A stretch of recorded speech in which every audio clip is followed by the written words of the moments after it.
24 জানুয়ারি বিকেল 3টায় চট্টগ্রামের কর্ণফুলী এজে চৌধুরী ডিগ্রি কলেজ মাঠে ৪৫তম প্রতিষ্ঠা বার্ষিকী উপলক্ষে চট্টগ্রাম দক্ষিণ জেলা ছাত্র সেনা আয়োজন করে এক ছাত্র সমাবেশ ও বর্ণাঢ্য র্যালি। সমাবেশে অংশ নেন হাজারো ছাত্র জনতা।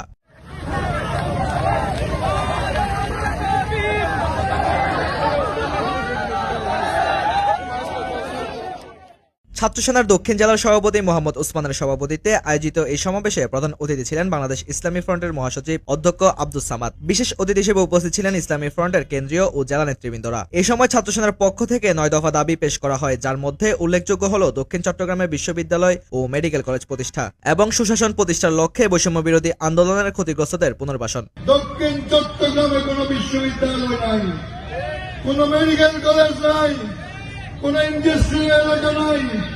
বলতে গেলে একের পর এক সম্পূর্ণ নিচ্ছ, অবহেলিত, বঞ্চিত, উপেক্ষিত জনপদ হল দক্ষিণ চট্টগ্রাম। সংগ্রামী দেশবাসী, বর্তমান অন্তর্বর্তী সরকারের আমরা ধন্যবাদ জানাতে চাই। দীর্ঘদিনের আন্দোলনের ফসল কালুঘাট সেতু নির্মাণের উদ্যোগ নিয়েছে। আজকের এই মঞ্চে দাঁড়িয়ে অন্তর্বর্তী সরকারকে আমরা ধন্যবাদ জানাবো।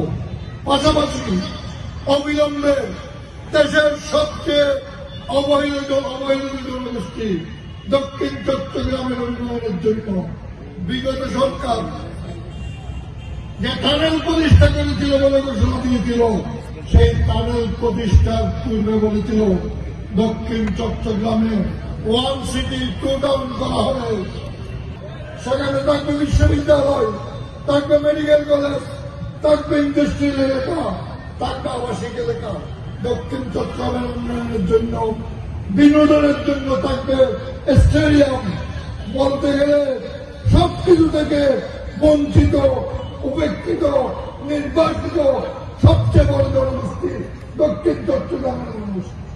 দক্ষিণ চট্টগ্রামের মানুষের এই গণজয় বাস্তবায়নের জন্য বাংলাদেশ ছাত্র সেনা সার্বক্ষণিকভাবে আন্দোলন করে যাবে।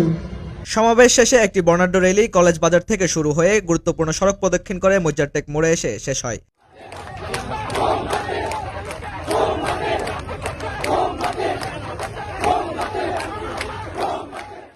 বক্তারা তাদের বক্তব্যে দক্ষিণ চট্টগ্রামের উন্নয়ন এবং শিক্ষা খাতের উন্নয়নে ঐক্যবদ্ধ ভূমিকা রাখার আহ্বান জানান। বৈষম্যহীন বাংলাদেশ প্রতিষ্ঠার লক্ষ্যে তাদের এ দাবি ও আন্দোলন নতুন দিশা দেখাবে বলে মনে করছেন অনেকে।